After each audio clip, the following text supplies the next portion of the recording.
Um, I actually ran into somebody at my office. I went in for a few minutes and realized that they weren't 4 inches high. That there's actual real people. Uh, Soon we will be able to hopefully have a meeting where we can be at least blended. I certainly don't want. We will always have the option of joining via video for this meeting. But I welcome you to this month's UEN Advisory Council meeting, and it's a pleasure to again to be with all of you. We have a agenda with multiple items for both discussion and reports, and so that we can get through it in the time that we have allotted for this meeting, best that we start as soon as we start right on time today. Is there anyone that is joining this where this might be your first time joining on this in this meeting, and that just would like you to introduce yourself? Juan, would you take a moment? Saw you waving your hand. Think Sure, you're you on unmute mute. yourself. Sorry about that. My name is Juan Lee. I am the director of Wasatch County Library, representing public libraries in Utah Library Association. Excellent. Well, welcome, Juan. We appreciate having you here. Thank you. I wonder what's going to happen when we all meet in person and we still are muted. You'll just start talking, and they'll say, "Oh, you need to use your voice." So, anyone else?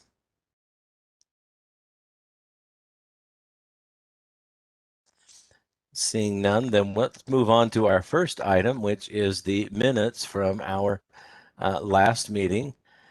Our last meeting was held on April 2nd. How time does fly by. And you've hopefully had an opportunity to review those. We do need to approve those minutes, so I would entertain a motion to accept and approve the minutes from April 2nd. This is Clint Stevens. I motion to approve the minutes. Thank you, Clint. Do I have a second? This is Shelley Bellflower. I'll second that.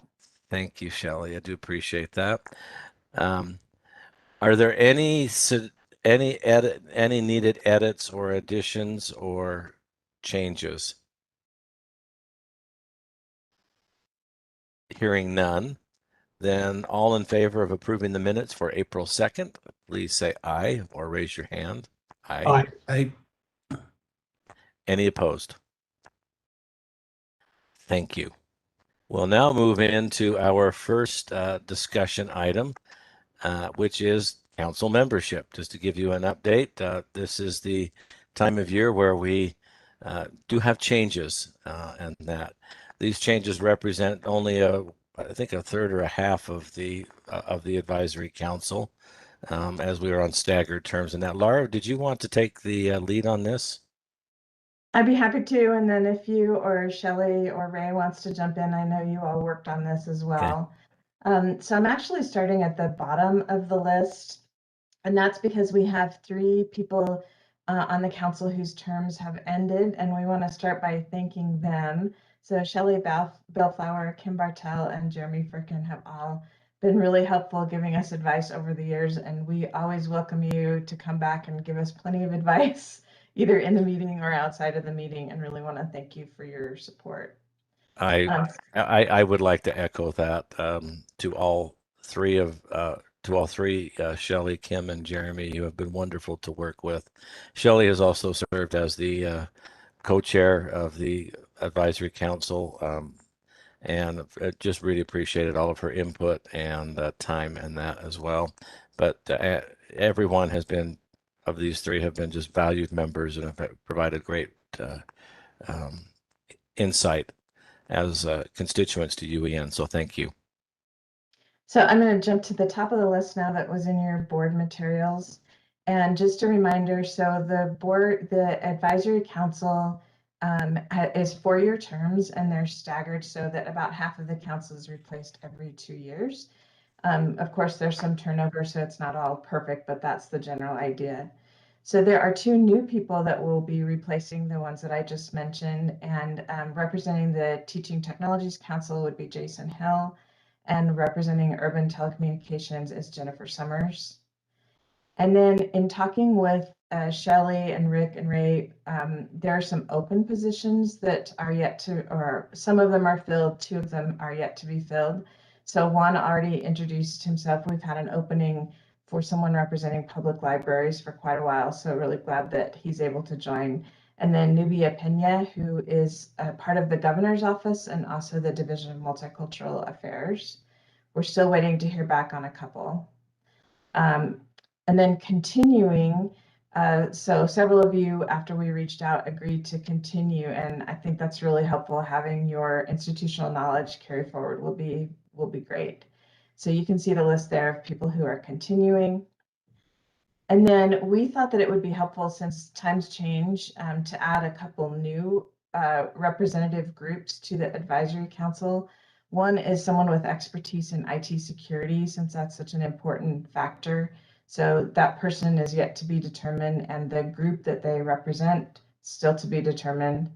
And then somebody who has expertise in accessibility and inclusion, to make sure that we're doing everything we can to have good practices in that area. And there is an accessibility committee that I think Shelley's most familiar with, and the recommendation for that is Christopher Phillips. And he's been very, very helpful to all of the higher ed institutions, in particular, advising them on captioning options and the captioning services that UEN offers. So that's the slate. And what happens next, if you have any input, that's great. And then what happens next is it actually requires action from the board to approve this recommended slate, and the board meets a week from today. So these are the tentative appointments until we know how the board will vote, which I'm not really very worried. Probably you shouldn't be either. So are there any questions for any of us about this new slate?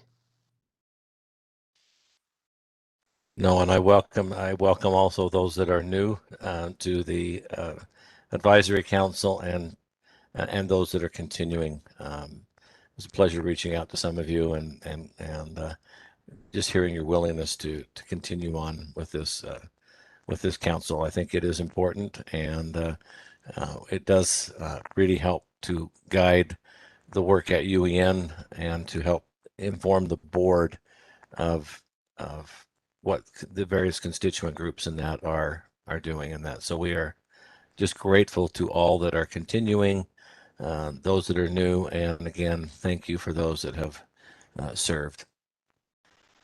I'll just add one. Go ahead. Rick, I'll just add one more quick comment. There is a counterpart to this committee, for those of you that are new, which is the Telehealth Advisory Council, and they have a similar slate of representative members that's continuously being updated. So you're welcome to look at that at their website. But just want to make sure that you knew that there were the two councils that advise the board and staff. That's all I have. Thank you. Well, moving on to the next item, which is a funding update, and our Executive Director, Ray Timothy, will, I think, provide that. Thanks, Rick. Thanks, everyone, for joining with us. And we do appreciate all that you do and the advice you give to our organization. You're very valuable for us. The first thing I wanted to just briefly share is where we are with the ARPA funds. We've been assigned to a different committee. The Retirement and Independent Entities Subcommittee has been dissolved. And so we are working with the Infrastructure and General Government Appropriations Subcommittee. We've met once and had an opportunity just briefly to let them know who we are. Most of the members of that committee have not worked directly with us. There are a couple that have, so we will be, it's important for us to be able to develop some good relationships with those committee members. Just as we received the CARES Act money, we received 125 million, and we worked with all of our stakeholders in helping fund multiple projects. Well, with the ARPA funds, we've done pretty much the same thing. We've reached out to stakeholders. We've looked at things that that we feel are of great value, and we have submitted those recommendations. We haven't had the opportunity really to talk about and discuss them with any of the committee members. So we're just waiting to see where we are there. We have our next, the next subcommittee appropriations committee meeting will be on June the 15th.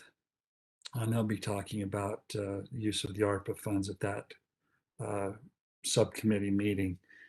The thing that is of biggest concern to me, let me just share with you.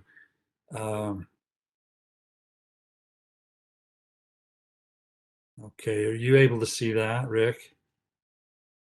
The funding request? Anyone? No, it has not come through yet. Okay.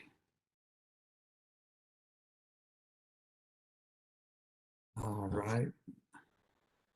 Well, I won't show it to you then. I don't know what happened to it. But what it is, it's our fiscal request from the legislature for last legislative session. And we, on average, have anywhere from 25 to 30 new locations that we need to connect to the internet every year. They might be newly built schools. It may be a district office that has a satellite location. It may be, healthcare facilities somewhere throughout the state. And so we need to have the funding to be able to connect those locations to our network. We didn't receive the funding for that at this last session. And so that's something that we'll be working with our legislators with on that, to let them know the importance of it. It's about $1.2 million.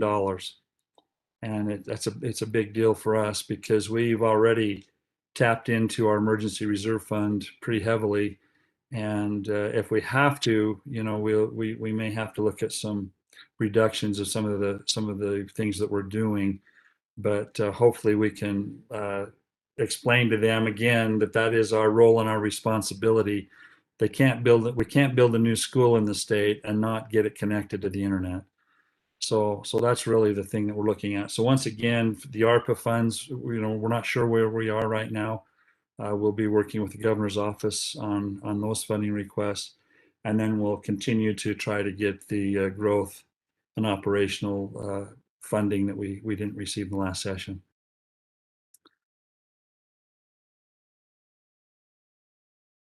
Rick, I'll turn it back to you. Well, thank you, Ray. And if there's anything that any of the council members can do to help with that request, let us know. It's a concern, I think, and hopefully it's just that they just didn't really understand, because they're new to UEN and who UEN is, and sometimes it sounds like a small organization, but UEN's not really a small organization. It's maybe in terms of staff, compared to some other agencies in state government, but in reach, we reach every corner of the state. Actually, almost every nook and cranny, but that's true. Ray, So, would phone calls to our legislators now be inappropriate, or is this not the right moment? I think if you have a legislator that or maybe you don't know, but I don't think that ever hurts, especially if it's coming from me. I hope that I have credibility when we submit our requests. I think we do, but it even means more when it comes from you, because they are your representative, and you. That's why we like to share this information with you, so that you're familiar with what our needs are. And if you speak up, then they'll really listen a lot more from their own constituents, perhaps, than from a representative. we need to change your name tag. We'll just put E.F. Hutton under yours, and so people will listen to you. Yes. But Rick, I think you're right. I think it's just the fact that most of them have not worked with us in the past. And we have full support from executive appropriations subcommittees, and Brad Last and Jerry Stevenson, the co-chair of that committee, know who we are, and that's a critical thing as well. Yeah. Well, that's good. If we can help out, let us know. All right, thanks. We can certainly all tell stories about how UEN makes our jobs possible, because probably none of us would be doing anything if it wasn't for the resources that UEN provides. So moving on, let's move on to 2.3, our lesson plan tool. As it noted in the agenda, there's a process for retiring, and we need to visit this process. I'm interested to hear this because I can remember when this was a new tool many, many years ago. Yeah, well, So thanks. Laura, I got, no, this is Tim, I think. Yeah, it's me, Rick. Go ahead, Tim. Is it okay if I share my screen, Rick? Absolutely, please do. So as many of you know, like Rick said, the UEN lesson plan tool has been around for quite a while. And it's a nice tool. It's a tool that was really heavily used in the past. It is not heavily used now.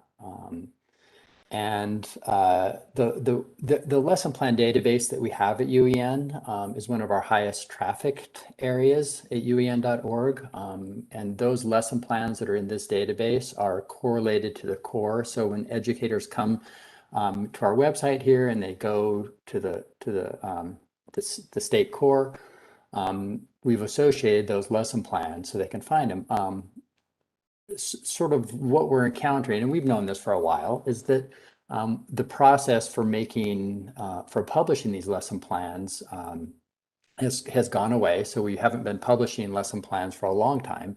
That educators can still create lesson plans, but they just get stored in their personal area at my UEN, and we don't publish them. And the current UEN lesson plan tool is nice, but it's very static. There's one style of resource that can be shared, one style of lesson plan, and based on our communication with stakeholders, specifically curriculum specialists at the state board, that the style of lesson plans that educators are creating and sharing are much different. The format, everything is quite a bit different than the UEN lesson plan tool. So instead of spending a lot of time redesigning this tool, we have another tool that's already part of eMedia that we would like to transition to. And so we're making plans to retire the lesson plan, UEN's lesson plan tool, the existing one, and transition to this tool in eMedia that's existing. It already works. It's already up and going. It's already being used. And I'll give you a quick demo of that. But just kind of review here at uen.org, we do have a published process. And a lot of it revolves around notifying the educators about this. And we're not retiring this for low usage. We're retiring this tool because we're transitioning to a better, more useful tool for educators. So we have a plan that we're going to start notifying educators next week. We've generated a list of all Utah educators who have created at some point a lesson plan using this tool. And we're going to start notifying them next week that they'll have 6 months to go in and save their information. And we'll give them instructions that if they'd like to move that content to the eMedia lesson tool that we're transitioning to, and sort of how to do that. The lesson plan tool won't be retired until the end of November, so pretty much a full 6 months. And we don't have any really rush to do this. Nothing's broken, nothing's a problem. We're just transitioning to a better tool, which already exists. It's already up and running. So we're just giving folks ample time to take their information and do with it whatever they want to do with it. So we give them plenty of time so they don't lose access to things they've created in the past. So I won't go through all the details of the retirement, but we do have a plan to email educators 3 times, once next week right before school gets out, and then 3 times next fall when educators come back to the classroom and will more likely be accessing their email, to give them all the information needed to do what they need to do with their content if they would like to if they'd like to do something with it before it becomes before it goes away, before they lose access to it. The new tool, questions, comments, feedback on that so far? Tim, I use this a lot when I was starting teaching. I haven't used it for years, and I love the tool. So I'm interested to see what this new one looks like. Yeah, great. Thanks, Tim. So in eMedia, so built into eMedia is this idea of sort of crowdsourcing, that anyone with an eMedia account can share content. And the content can be really varied, from a full lesson plan to a small module to, let's say you created a Nearpod lesson and you want to share it, or you have a PDF or an image. It's much more flexible. So we can share almost any kind of digital object. And this is what's already in eMedia. eMedia is designed to do this, to sort of be really flexible with what type of objects can be shared. The existing UEN lesson plan tool, it was just this one thing, right? Just a sort of a structured lesson plan, and structured in a really standard way, where in eMedia now we have a much more flexible tool, and that's what this create button is. Under create here, and you have to be logged in and just with your My UEN account, and you can go to this open author tool. And I'm not going to get too much into this because that's not what this is about, but you do create resource, and then it's pretty wide open. It's just kind of a blank thing that you can create whatever you want. Let me show you a little bit about what part of what this plan is. You can see there's a whole button here that you can go and see. And this is key here: explore remixable lessons and activities. So if you find something that's in this database that has been marked that's been marked shareable or remixable, so something somebody else has created, I can take what they've started or take what they've created, save a copy of it into my eMedia area, and then I can add to it and customize it for my use, and I could reshare it if I wanted to. And of course, you can't do that with all eMedia resources, just because a lot of them are copyrighted and we've licensed things. But if something's been created by another teacher, it's easy to share and easy to add on to. So you can see we've already got in this category here of lessons in eMedia, we've already got near 3,000 of them. And so a lot of these I can take and remix potentially, okay, that are created by other educators. One of the things that this group that's working on this is to create templates, lesson templates. And see, this is one of the complaints of the existing lesson plan tool, is it's one really standard format of lesson planning, which is not used very much. Like the STEM teachers have said, well, we don't really plan lessons in that style anymore. So what we've started doing here is creating lesson plans based, our lesson plan templates. So now you can see here's a STEM inquiry lesson template.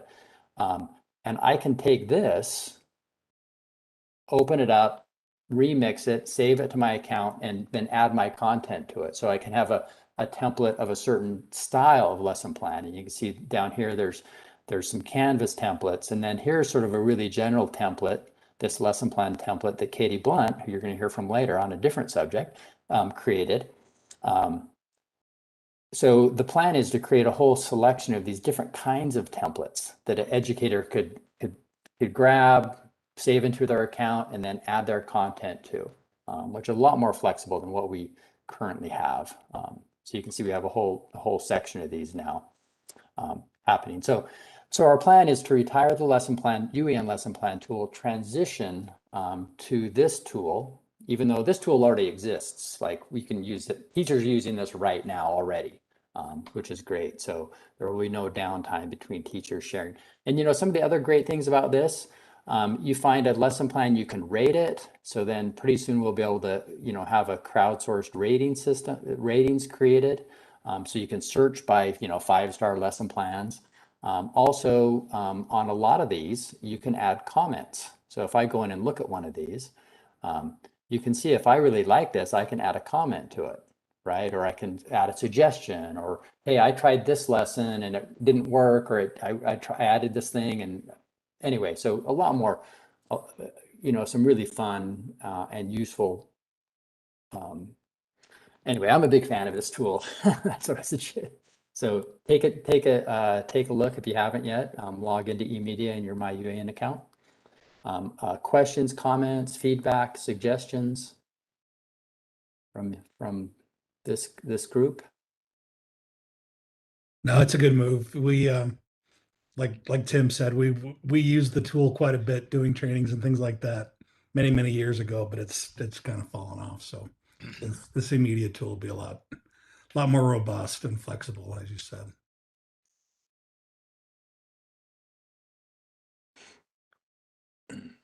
Yeah, Okay. I would agree. I would agree.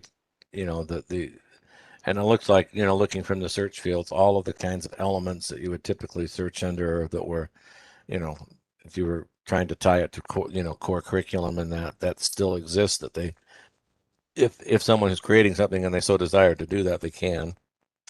Yeah, and one of the things one of the technical things we're working on is to not lose functionality at uan.org. So an educator, because that's where all the traffic is going right now, right? So if an educator goes to uan.org and they go into the core, we're going to still be able to pull these resources that have been aligned in eMedia.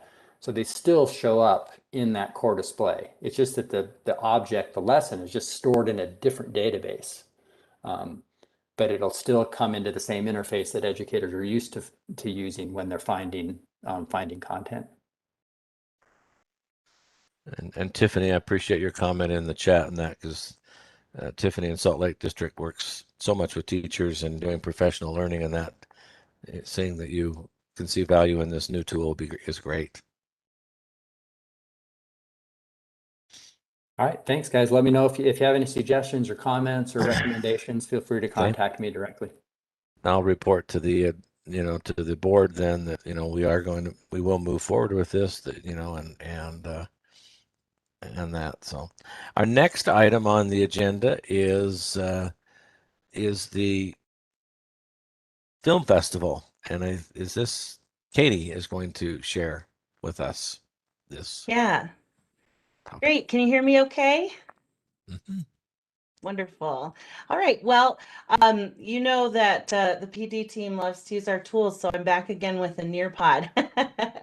So I'm going to share my screen, and I can find the right screen to share. There it is. All right. And then I will also open the chat back up and pop in the URL that's there. So if you haven't used Nearpod in a while, you're just going to go to join.nearpod.com, and I've put that URL in the chat, and then you're going to enter this code that you see right here. The capitalization does not matter. Thank you, Danny. And go ahead and join us, and I'll show you the slides on my screen as well. But when you join the Nearpod, you'll be able to see the slides on your own screen. And then I've got a few places where I'd love some feedback at the end. And I'm going to move my screen with all of the pictures of you over, and then I'll be ready to start. Okay. All right, so we are excited to announce the development of a UEN film festival. Our plan right now is to debut our film festival in spring of 2022, so just less than a year away now. And so I want to tell you a little bit about it. First of all, well, I am the project manager of the film festival itself. You can see from this list that it is a joint effort with several of our teams at UEN. And this list will grow as we get more solid dates and tasks with the film festival, particularly with web services. Now that we've got a plan, we're going to give Tim a call and get things moving. So we're excited to be working together on this. A very important aspect of the festival, of course, is why we're having a film festival. Well, I personally think, first of all, it's because it's fun, it's creative, and students learn so much from filmmaking. We've done a lot of productions and videos and podcasts on the UEN PD team about the benefits of video and student learning. But in addition to that, I think it's very important that we tie these projects, this project, to the purpose of UEN. And so this statement here is the little brief summary of the film festival purpose.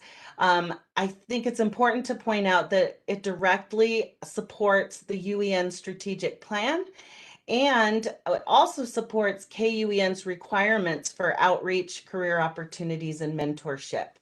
So we won't spend a lot of time on it, but I did want to briefly show you that we have an extended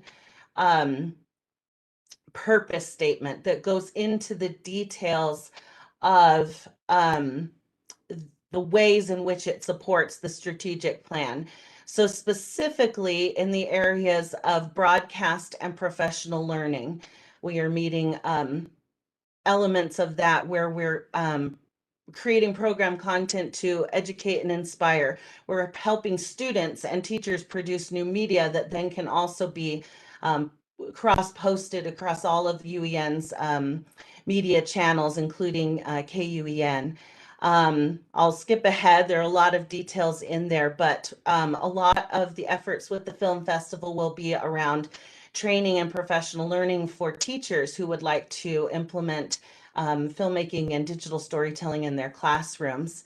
If you are not as familiar with the KUEN employment opportunity goals, they have goals that are specifically focused around promoting broadcasting careers. And so I think it's important to note that mentorships and partnering with our PBS student reporting labs will be part of this project as well. So I'll scoot along, but if you need a link to that later, let me know so you can explore it a little more. So here's the basic information about the film festival. First of all, we will have year-round learning opportunities for both educators and students. I mentioned a couple of these already, and you can see the list of some of the things that we have in mind. And actually, our first online course specifically targeting film festival or filmmaking is scheduled to start on July 1st. And then actually Danny Sloan also already teaches a digital storytelling class. Rob teaches a lot of multimedia classes, so they all fit very nicely. The festival itself will be a hybrid event. We debated and basically came to the conclusion that we like elements of both the online and the in-person, I think, just like a lot of teachers have found in their classrooms.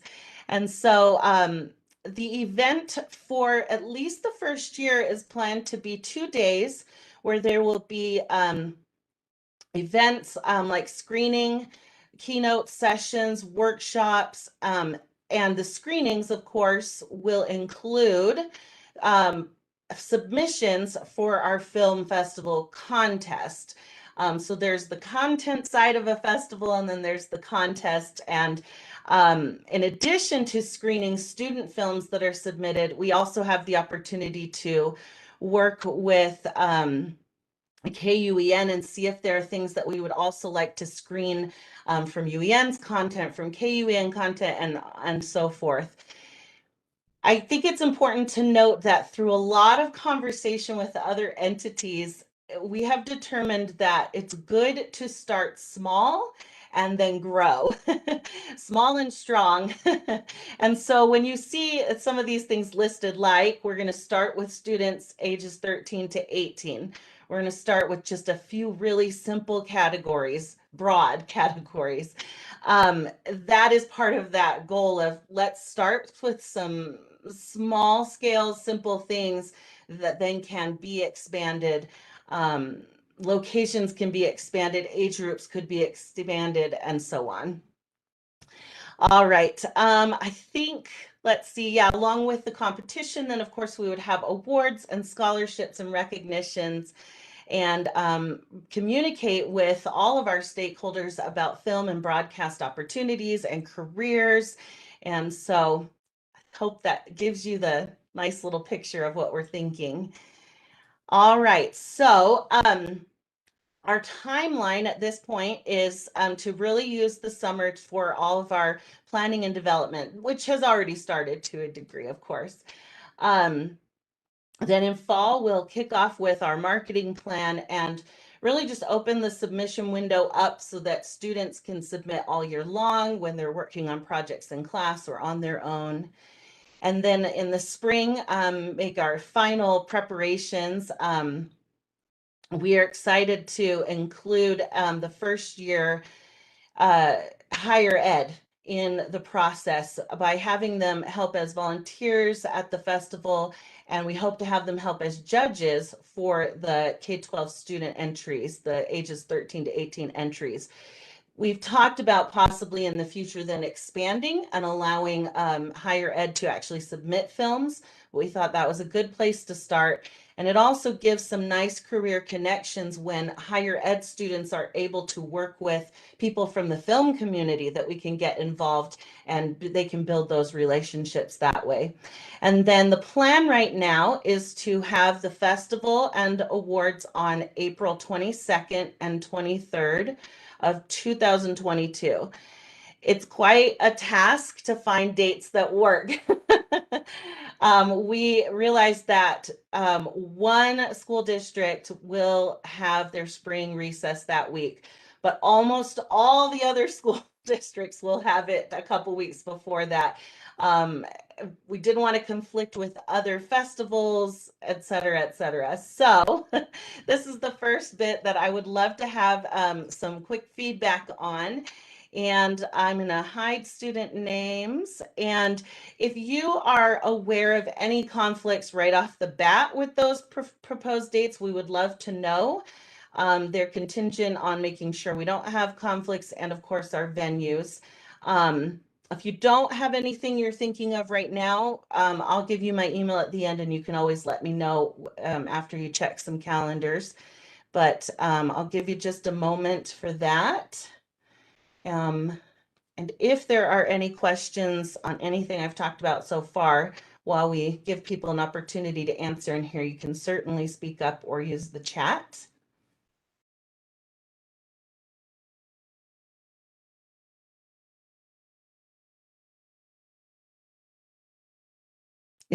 Yeah, yay, it's not our spring break.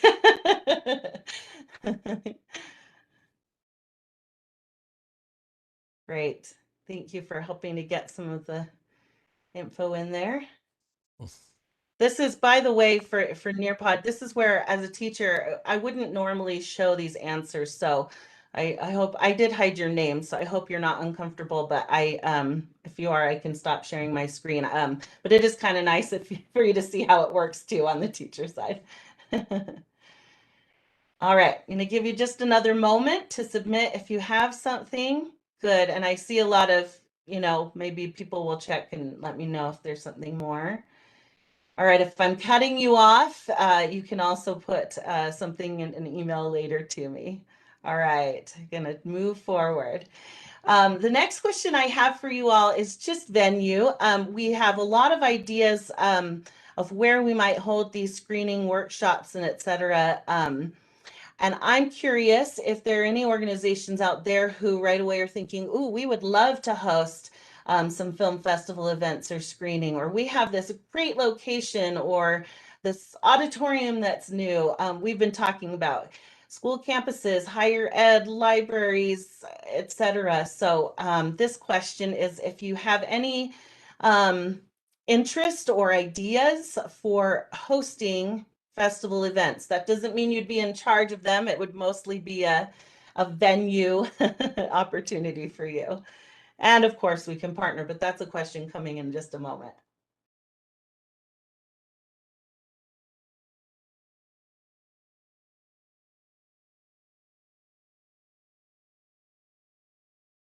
And as you think and enter some answers here, again, if you have questions, you feel free to speak up. And if you're thinking about this and you want to contact me later, that's okay too.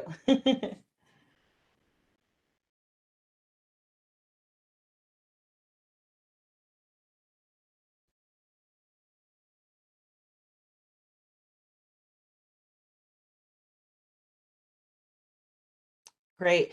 Yeah, I love that comment.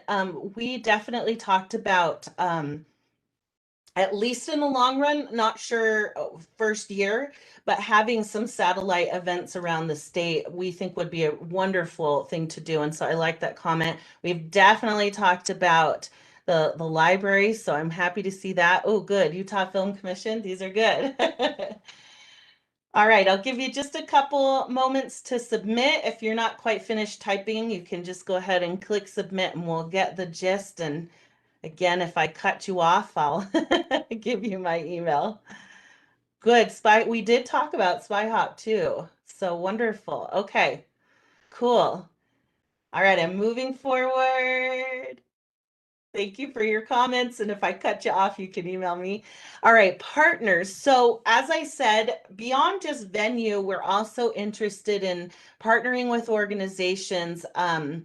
We've talked about media stations, film departments at universities, tech companies, libraries. But we would love to know if there are more ideas of partnerships and even sponsors that we haven't thought of, or if your particular organization would be interested. So here's a similar question here, and I'll give you a moment to speak up. And it could be very similar to some of the venues, but this is more of, as I said, sponsorship. Maybe a company would like to help pay for a great keynote speaker to come to the festival, or partnering in that maybe we're just sharing content and resources and presenters. So.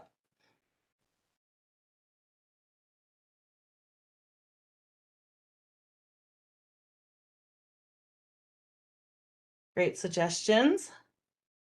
Let some more of these come in.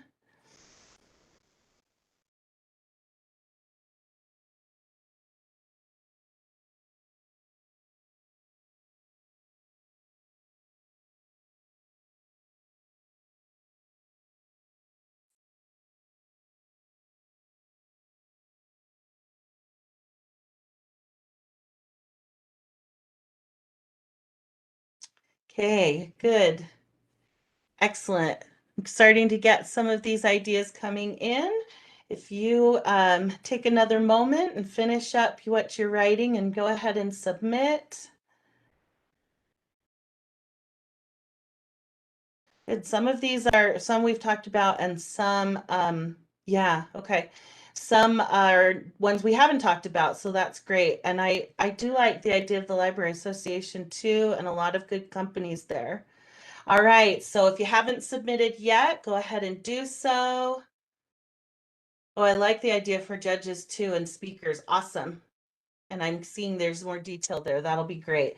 Again, if you didn't quite finish, go ahead and submit anyway. You can always email me details, and I'm going to scoop forward. So marketing and promotion is obviously a huge part of doing something like this, trying to get the word out to everybody, get everybody as excited about it as we are.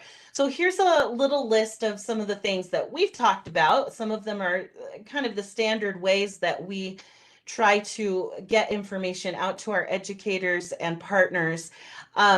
We would like to know what ideas you have. Maybe more specific in some of these areas. What works well for you and your organization? Are there things we haven't thought of? And even if it's something that you already saw on our list, if that's the thing that works best for you, or that would be a great thing to add here too.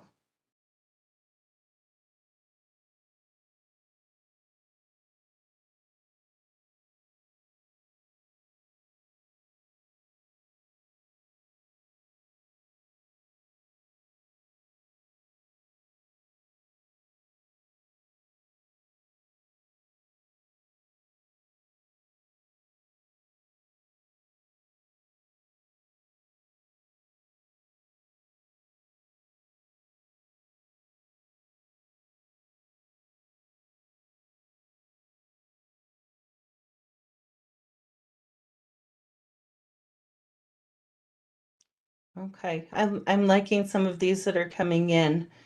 Yeah, getting really down to what's working on the different campuses is a great suggestion there.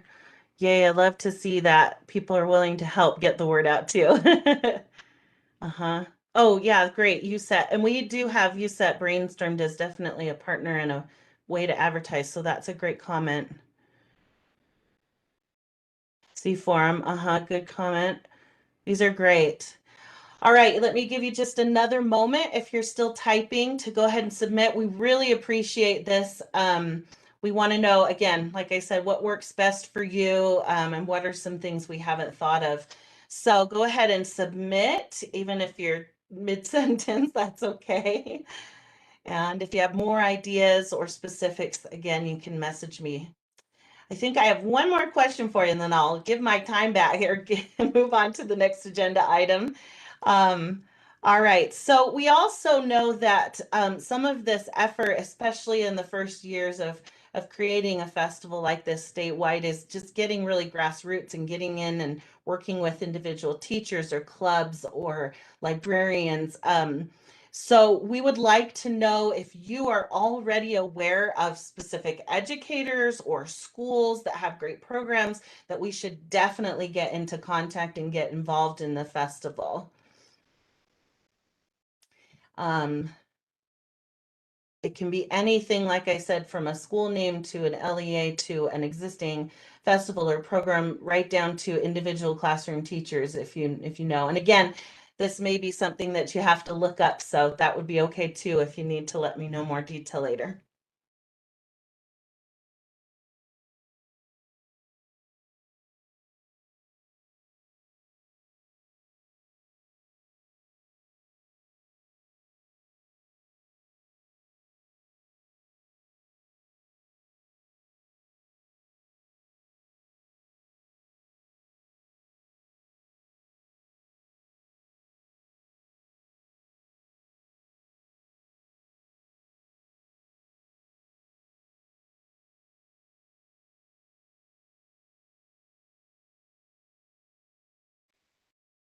Okay, so I'll give you just another moment to go ahead and submit. And again, if you have more thoughts or more details, or if I cut you off, you can let me know. Oh, great. I love to see specifics there. That's wonderful.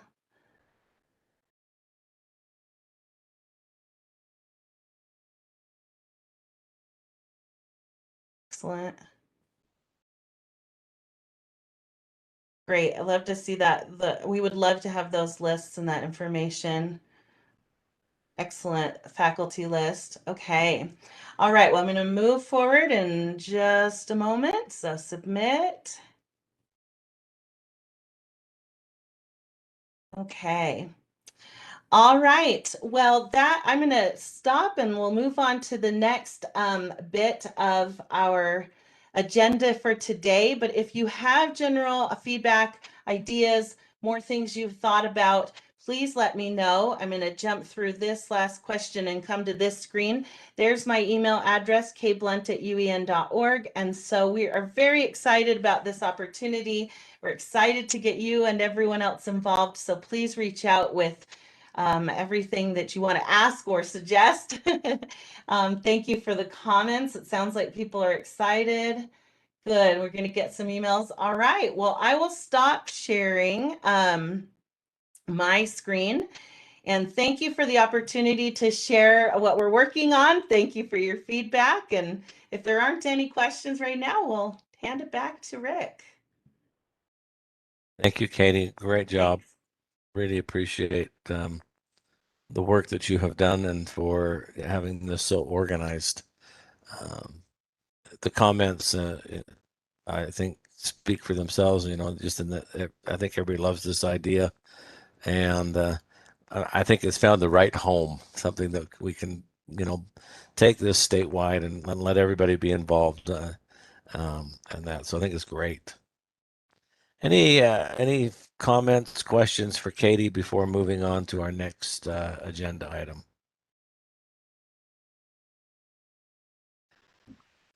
Katie, I just want to say I love that you guys keep using Nearpod as examples for us. It's nice to see it in action. You know, we don't use it at Weber State, but I think it's a great tool. Yeah. Good. I'm glad you're not getting tired of it. It does have a very nice way of organizing things and moving things forward. So I also appreciate the demonstration and that. Well, let's move on then to our software update. We have a number of items that have been piloted, that have been out there in different ways. And Laura, I'm not sure who's taking the lead on this. Is this you? Everybody, I think if everyone can hear me, I'll be the one that'll be talking about software today. Oh, thank you, Jen. So yeah, just sort of want to give everybody sort of an overview of how we're doing on software right now, and yeah, we've got some exciting things that are going on. We're currently offering 43 software products through K-12, higher ed, and library services. For fiscal year 22, our higher ed purchases through the schools, through the UEN consortium, will end up topping $1 million. And these costs factor in an average savings to our institutions of 62%. This is providing the schools a savings of over $1.4 million over the non-consortium pricing. So we're really excited that we are able to provide those savings to the schools. With the use of UEN CARES funding, we're able to provide essential products like Canvas, Adobe, Kaltura, and Pod to our schools, both higher ed and K-12. We were able to facilitate the usage of the school's individual CARES funding as well this year with multi-year software agreements. So they were able to take advantage of their own CARES funding in a more meaningful way through our consortium partnerships with our vendors. Our K-12 schools have had great success with Nearpod. It was so great seeing it, Katie. Thank you I should have thought to do a Nearpod presentation. That was fantastic. Anyway, the K-12 schools are really enjoying it and having great success with it. And they're continuing to expand on that usage. We have many schools that are adding additional content that with the previous school year as well as the upcoming school year. So it seems like the Nearpod train just keeps rolling and growing. And then this year we're offering new products, including Anoto. That is software that adds interactive capabilities to all videos in Kaltura. We were able to get that product for an 85% savings for our constituents, and everyone seems really excited about the possibilities of that software can bring. We held a statewide RFP for mental well-being training software that includes alcohol prevention, sexual assault prevention, Title IX requirements, diversity and inclusion training. Went really well. We ended up approving 3 vendors, Everfi, Get Inclusive, and Vector Solutions. We feel that the diverse offerings of these 3 vendors will really help to fulfill the various needs of all of our institutions. So we're excited to expand on those offerings this year. And we are just finishing up final negotiations with them, and we'll have participation agreements out to the schools on those within the next week or 2. We are also exploring new software. We are hosting a test pilot of Derivata, which is a STEM math and engineering teaching software that seems really exciting. It is created by the creator of Canvas. So it's full integration into all of our LMS products already. So it's really excited about that, and excited to see how it goes. And then we're also exploring Pressbooks. It's an open publishing software. And we are looking at, again, offering a test pilot of that. And I think that's in a nutshell what we have going on with software right now. As always, we're looking for recommendations for new categories of software that we could offer to K-12, higher ed, and library partners. So if you have any ideas on anything that you've heard about or anything that you think would be beneficial to our schools, please don't hesitate to let me know. And let me know if you have any, sorry if this is kind of fast, but if you have any questions on any of that, just really happy to be providing what we do for the schools and able to help facilitate, again, not only the software that UEN provides, but able to facilitate the savings so that the schools are able to stretch their budgets as far as possible for their software purchases. Any questions for Jen? Or any other comments? I think it's great the work that's being done. and the UEN not only has been able to provide, but also is able to facilitate. And I think that's probably the, facilitate savings where products are coming into the market, because there's always new things out there. Is Anoto going to be mostly for higher ed, or is it going to be for K-12 as well? Right now, we're just starting it out with higher ed, but we are looking to expand to K-12 next year. Okay. And Clint, the other part I'll add is that Nearpod just came out with a video tool with Oh, I love it. I Nearpod that trained on it yesterday. Yeah. But there's no comment. I mean, you can put in questions, but there's no discussion around it, okay. which Anoto can do. So thanks. Okay. Any others? Hearing none, we'll move on to our preschool library summer program and Lisa Coney.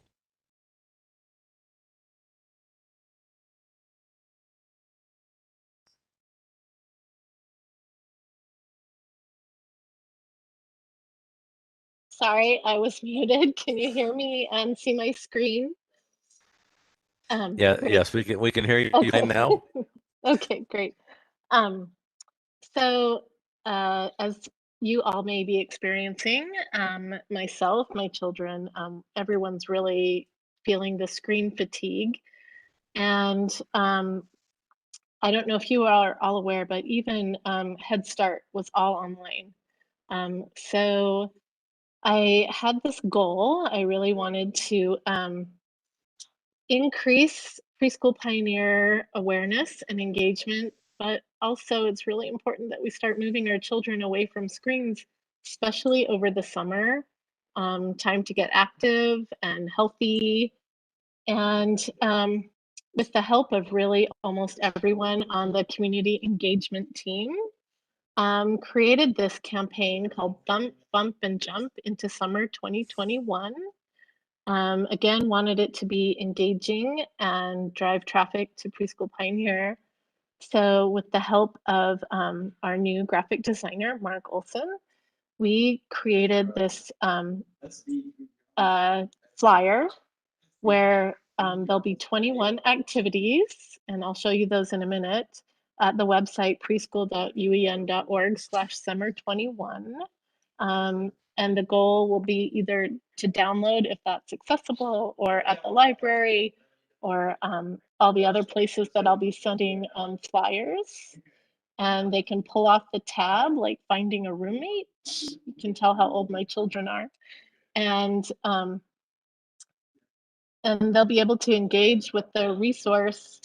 And included in this will be, one of the activities is going to be data collection. So that, I'm so sorry, I'm in a public place. I hope you can at least hear me. There's a little bit of noise. And I'm really hoping that our target audience for caregivers and parents of young children will happen. So now, are you able to see my screen now of Preschool Pioneer? Or no, still okay. I'm gonna go back and stop sharing and take you to the website. And I just have to give a shout out to Jessica Anderson, who takes my vision and puts it into action. So this is the website that will be displayed on the Preschool Pioneer website. They'll come here, they'll pull off a tab, and every tab goes to the same website, and then they'll engage in 21 different activities. And after they do all 21 activities, here's a sample. Meeting Jana and Egbert, which is our partnership with MIT, who knew that MIT had an early childhood area, and they can watch some of these videos. And we are the only organization that actually broadcasts these videos. It's pretty exciting. And by the time they get to the 21st activity, They will earn a certificate. They'll answer a quick survey with their grown-up. There's questions for children and for adults. And then they will visit their local library, and they'll just click and find their library and be able to get a prize, but we're not calling it a prize because that's the way the monies are done, but they'll get a promo item that will be an active item, like a jump rope, and it will all have UEN branding on it, a jump rope or a frisbee, things like that to get kids rewarded and parents and children into the libraries. And I think that is my project in a nutshell, and I'm happy to take questions and have you explore uen.org/summer21.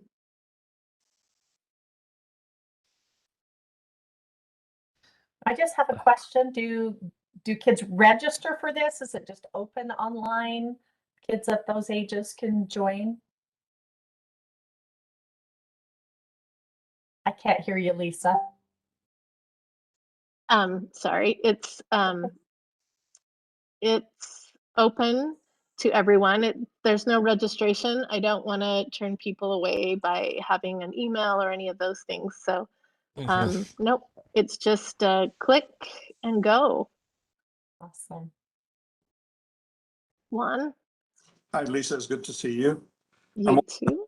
With the quality of the design of everything UEN produces, have you produced any marketing materials that libraries can download, print, and house? We're still in the old age of handing stuff around. That's one thing.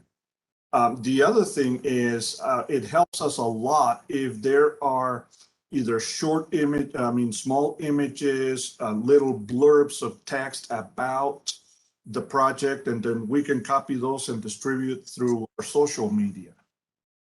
Absolutely, yes. We are a couple weeks behind. I was hoping to have everything this week, but we're just like the building after COVID. Things are a little bit slow. So next week, all the library administrators and will receive a letter and the flyers. And then the following week, you'll receive a box. All the libraries will receive a box filled with the promo items. And I'm going to mail all those out. But yeah, we're a little bit behind. So that will happen. I'm hoping you'll receive everything by Wednesday. Good question, Juan. Thank you. Thank you. Juan, your suggestion to have some pre-made social media content is a great one. So we'll make sure our social media people are on that. Oh, it's already in the plan and printed out. We're just, like I said, behind. But a great model was that project about Museum of Natural History markers, and they sent out to all the libraries a little blurb for Facebook, a shorter one if you're using Twitter, another one for Instagram, and some graphics that we can do. So that takes the thinking away a little bit for us, and then just copy and paste and send it. So it is a great resource for librarians. Thank you. Absolutely. Thank you, Juan. That's perfect. Lisa, any other questions? I have a question. My name is Maria. I'm at the State Library. I noticed that you linked out to our webpage for the Find Your Library, the map that you showed. And we've revamped our directory a little bit, and I'm not sure how much longer that link is going to be active. So I just wanted to let you know, and I can find out and get more information or put you in touch with the person that's doing it to give you maybe a better link, or at least make sure that stays up long enough through the summer for you. Thank you. Yep, I work really closely with Sharon Deeds in the Utah Kids Ready to Read. Yes. So she just we updated the logo, and we'll update the map too. Oh, thank you. There's my email. If you'll just Perfect. Connect me with the right person. We'll make it happen. Yep, I'll do that. Thanks.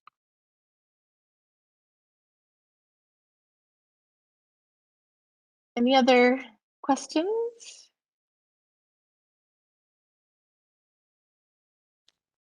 Okay. Not hearing any. Thank you, Lisa. I think this is a great project. I'm going to let my son and daughter know that they have some activities now they can do with their kids this summer. So I think this is I think it's great.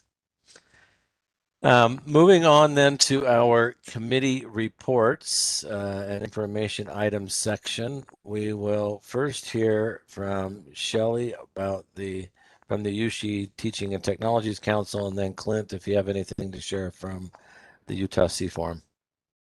We haven't met yet, but we did get a doodle poll today to set up a meeting, so we hope to meet in the next couple of weeks.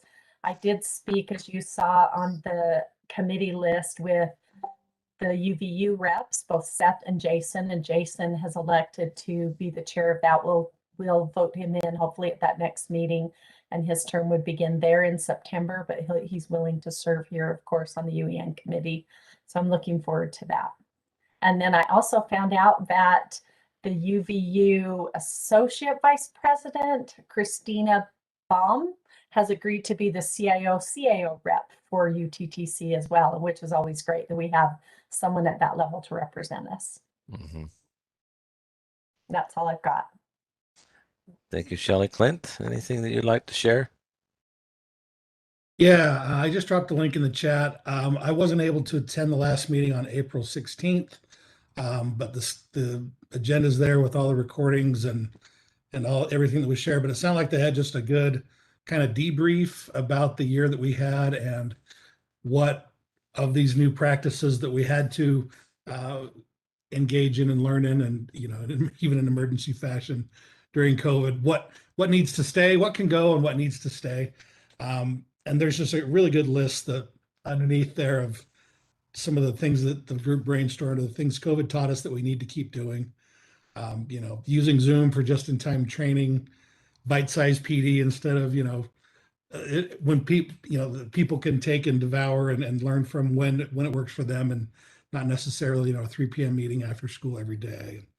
A lot of Zoom things in here, keeping it around, using teacher training using Zoom when and where they need it. Zoom to help troubleshoot on demand. But just a nice list there of things that teachers will probably keep doing and will still need the help of UET to kind of be able to accomplish there. So, and then we'll start meeting up again, I think in August. Is Justin on the call? Is that the next meeting, Justin? Yeah, September probably. September will probably be the first meet again. September. And I think we'll be able to meet in person again, which would be great. But probably also have a video component as well. Yeah. Seems like that's gonna be the new norm, right? And you don't have to drive up, Clint, right? No, we want to see if I can avoid that. The first one's gonna be in Cedar. Great. There you go. Thanks for volunteering. Yeah, I haven't been past Provo in a year and a half.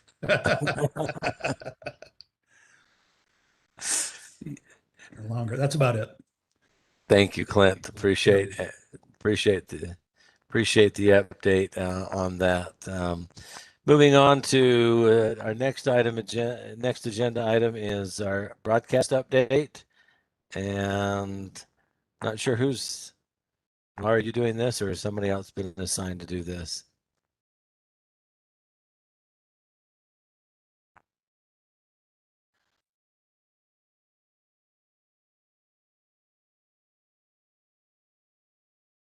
I don't know if Laura's on mute.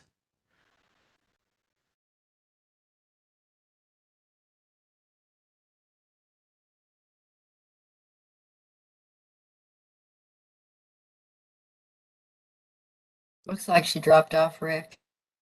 Oh, did she? I see her. She's on mute. Oh, is she? Her screen's being shared. She's muted though. Maybe she had to step away. Well, she can hear us, but we can't hear her. Sign language, Laura. Come on. Sign it all.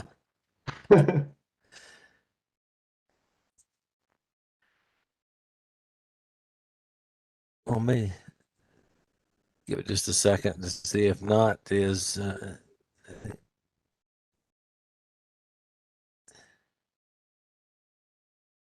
maybe while Laura works through the technical difficulties, we can move into, we can switch the items of order, and we'll have Jen, if she's ready, share Sure on the am. diversity, equity, and inclusion presentation, and then we'll come back to Laura right after.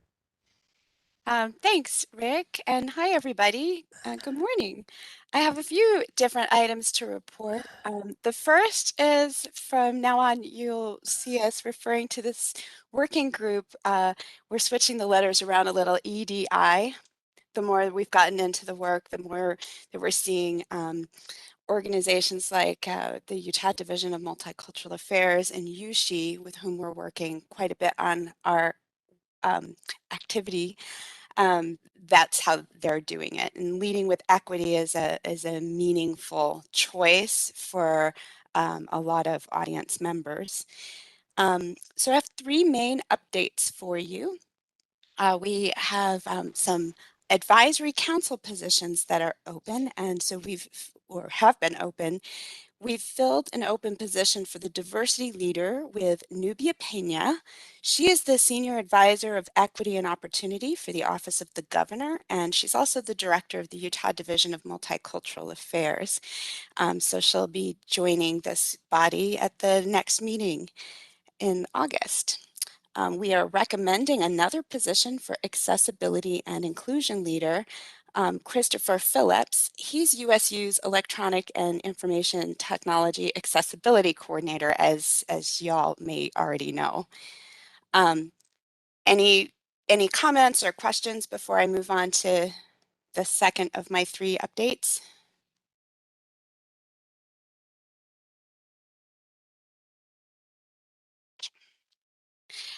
So the next update is that I've been working on an equity, diversity, and inclusion documents crosswalk.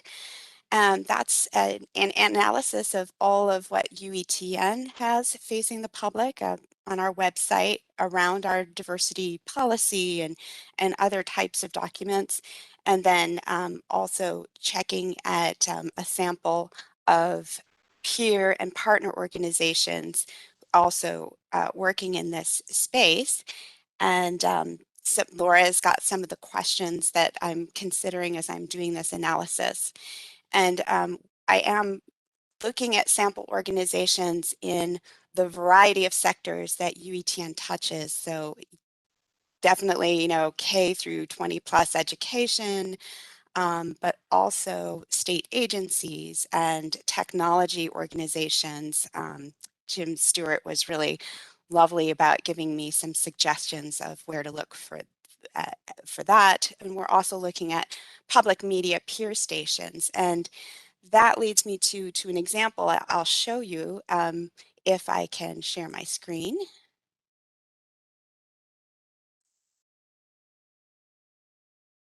Oh.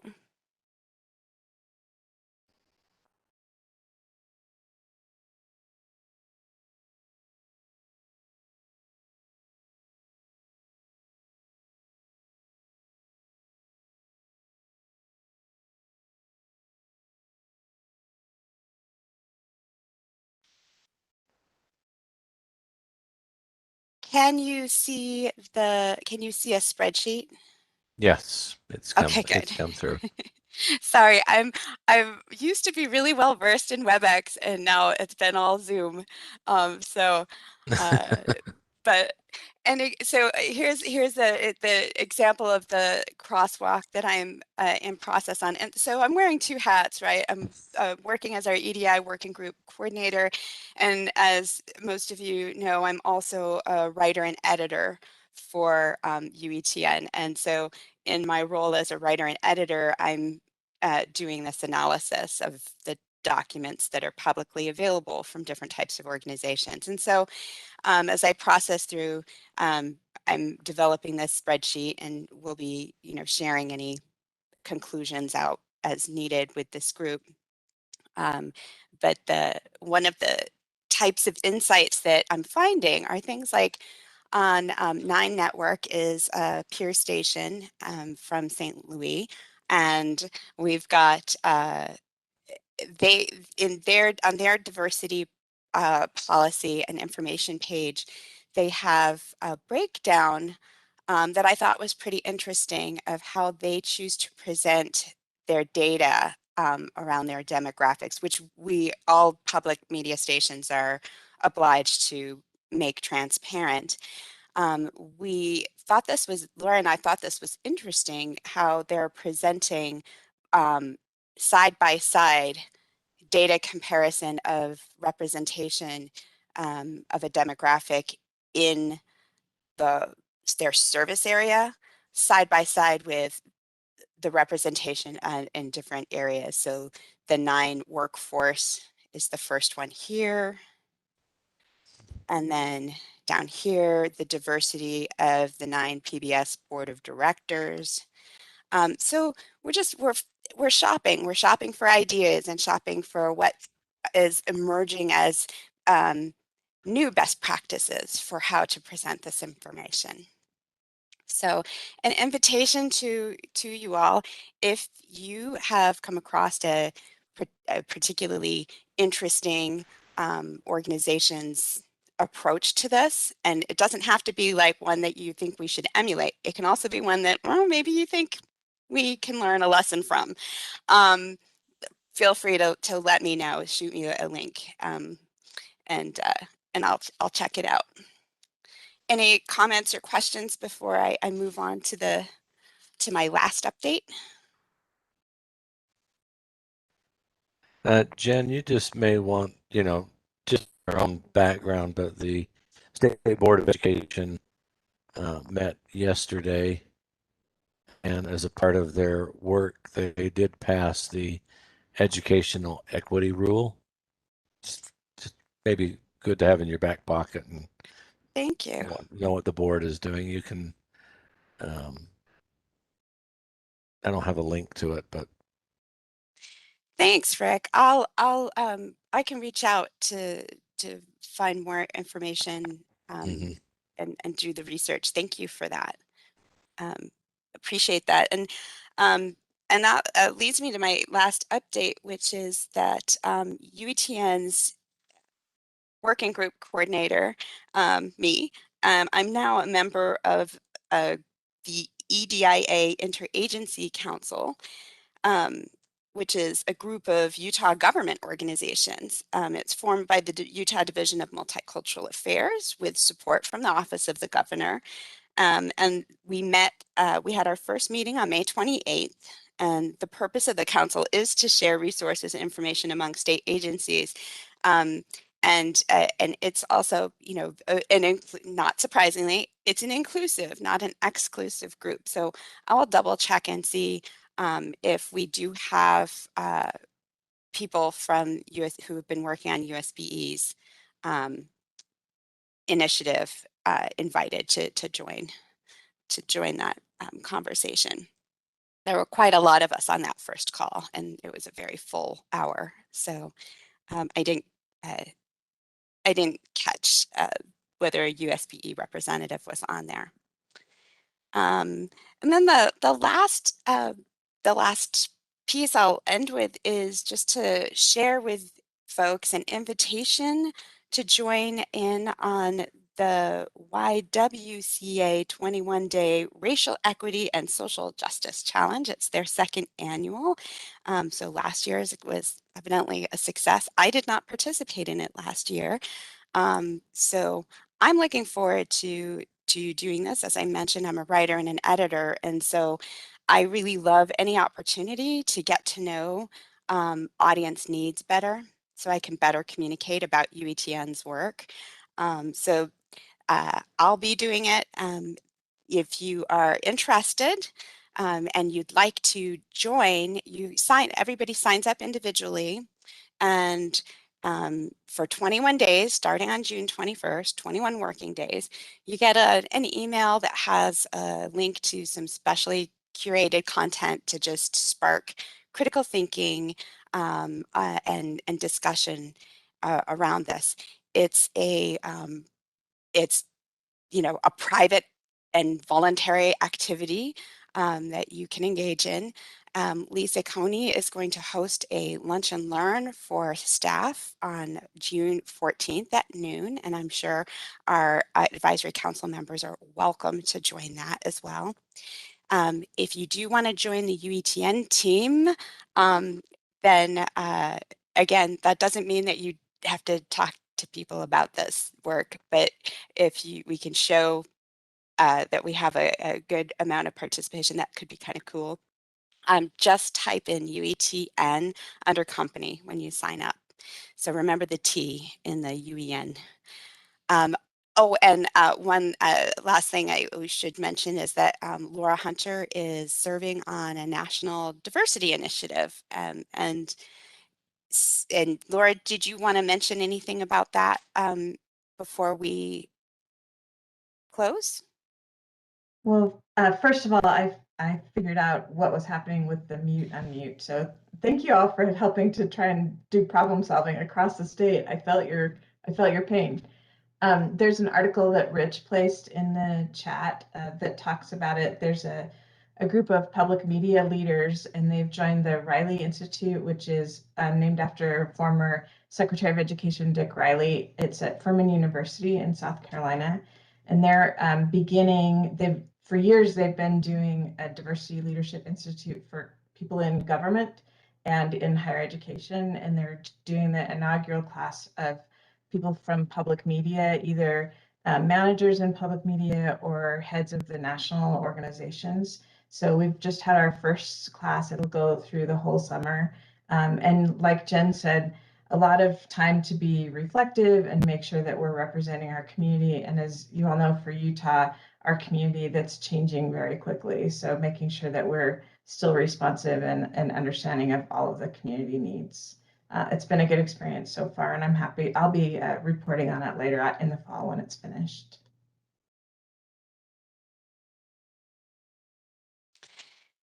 Do you have any questions or comments before I turn my time back to Rick?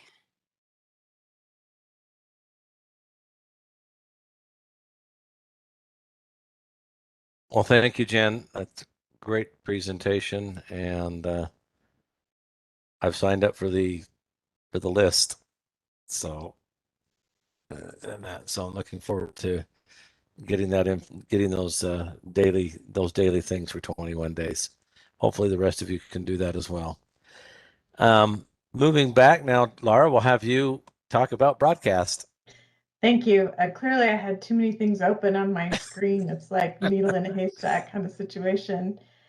So just a couple updates about what's happening with broadcast, and part of the role of being on the UEN Advisory Council is also that you serve as the Community Advisory Board for our public broadcast service, and that's a requirement for being a broadcaster. So like many of you wearing multiple hats, you're wearing multiple hats. There's 4 things with broadcast to hopefully if you can let your constituents know about. The first is we're in the second year of broadcasting Camp TV. It started last year with the pandemic and was very successful and continued this year. So it's every day at 11 a.m. And it's just like a summer camp, lots of tours of different venues around the country and activities, singing, crafts, the whole camp experience. And we received a grant to produce some local content for that. So you can look at those episodes as well. There's a link in the materials.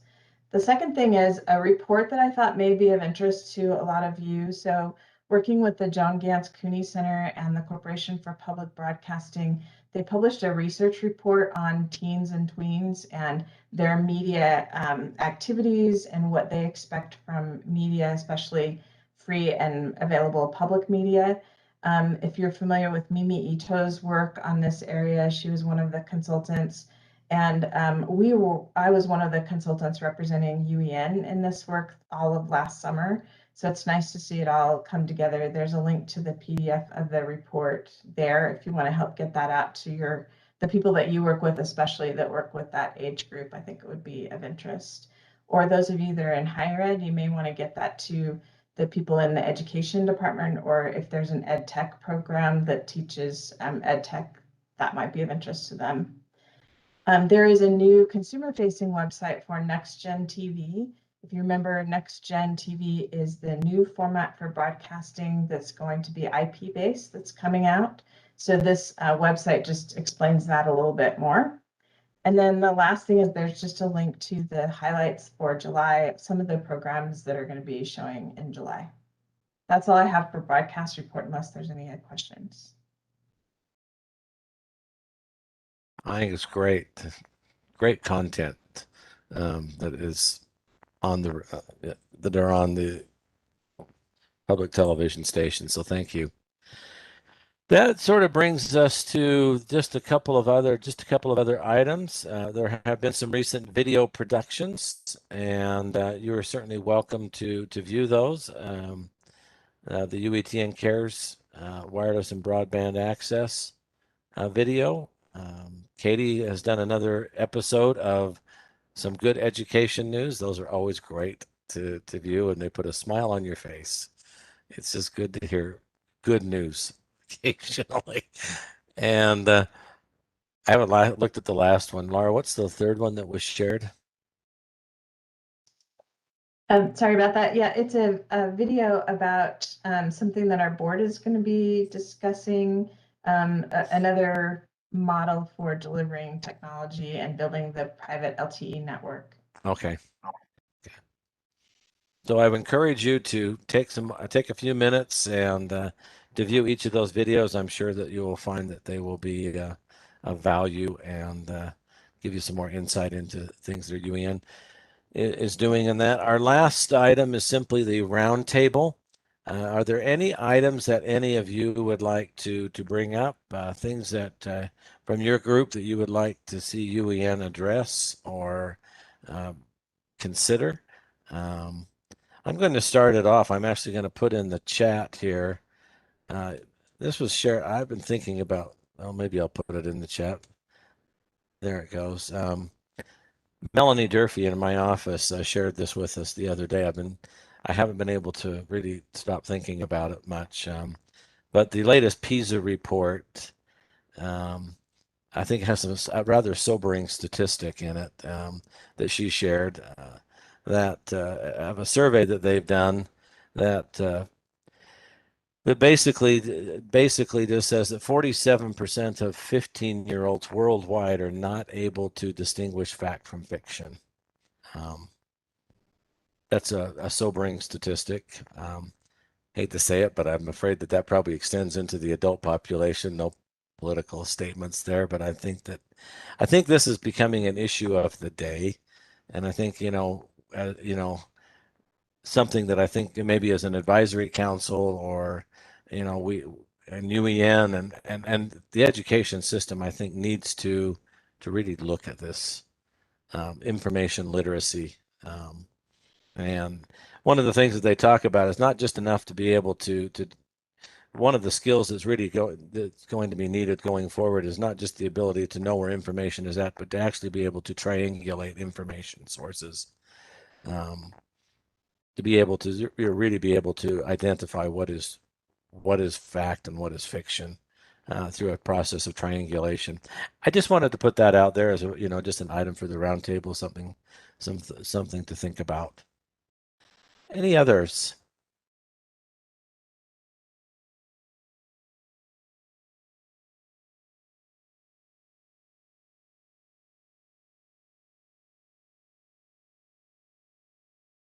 Hey, Rick, I'm going to miss viewing your little pin collection in the back in our meetings. Yeah, well, someday I might actually be back in that spot. So that's a snapshot of time a year and a half ago. It's amazing all that has happened in a year and a half.